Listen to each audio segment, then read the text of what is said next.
So make sure that when you are walking your dog and they're excited, that you really set aside the amount of time that you might need to wait with the dog until they reach the state that you want them to be in.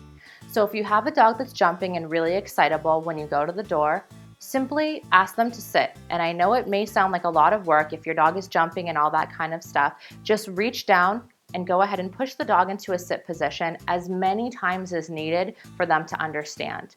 Often what we're dealing with when we're dealing with an excitable dog is a dog that doesn't have enough boundaries, and we've also not followed through consistently. So this makes it so that the dog feels that they don't have to listen to us. So remember, just repeat yourself and make sure that you're repeating yourself through your body language and not through verbalization. When we have a dog that's already in an excited state, the last thing that we want to do is be talking in any kind of excess. So simply ask your dog once and then go ahead and just follow through with putting their butt down or any type of body language that helps you feel assertive in that moment. So we're going to do a demonstration on how the appropriate way is to exit the house with your dog. So the most important thing to remember is that the walk starts the minute that we put on the leash. So we want to make sure that before we go ahead and go outside, we have our dog controlled, quiet, and confident. So what I'm going to do is I'm going to walk towards the door and I'm going to ask my dog for a sit. It's okay if your dog doesn't know how to sit yet. Simply reach down and push the butt down. Okay?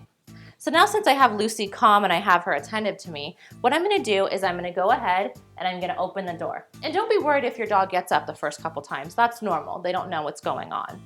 So if she gets up, I'm just going to simply place her back down. Good girl. So now when I go to open the door, most dogs' reaction is that they want to run out the door. I'm not going to allow that to happen. What I'm going to do is continue to ask Lucy to stay seated, wait, and then when she gets up, I'm going to give a slight tug on the leash and put her back down into the sit position. What I'm looking for is for her to look at me, give me that eye contact that tells me that she's engaged and focused on me instead of focusing on getting out the door. It's very normal for this to take a couple tries for your dog because what they're used to is exiting the house with excitability. And that is the opposite of what we're trying to achieve. We're trying to make sure that our dog is controlled and attentive to us before we walk out the door. So now, since she's a little bit quieter, I'm going to go ahead and open the door a little bit more and still ask her to stay in place. Something to keep in mind is that you don't want to be holding your dog in this position. It's very important to let the leash down a little bit so that we really feel like we're in control of the dog through the mind and not through any kind of physical tugging. So even if you have to pull and sit her down a couple times, that's okay. Remember just not to hold tension in the leash. Now since she's calm and she's attentive, what I'm going to do is go ahead and take a step out first, and then I'm going to go ahead and invite her out. Now I want her to stay seated until we walk out the door. Good girl. Okay.